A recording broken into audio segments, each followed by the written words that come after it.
Hi everyone, today I'm gonna explain about my school project Grassland Birds of Eastern United States.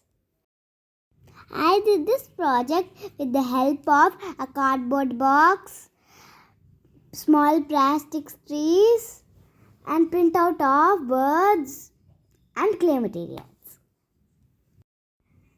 To do this project, first of all, we should paste the green grass mat on the cardboard. Stick the pictures of the birds in the cardboard. Now make the cutout of the bird and paste it in the green grass mat. I did the mountain with the help of the clay and painted it.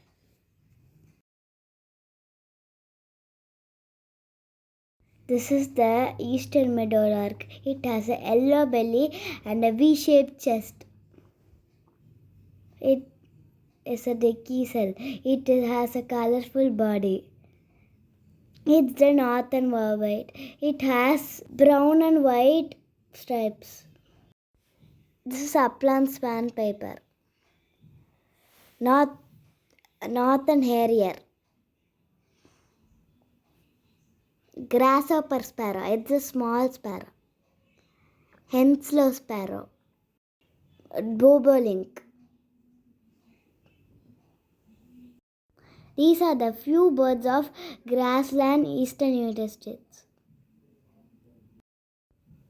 Hope you like my video. Thanks for watching.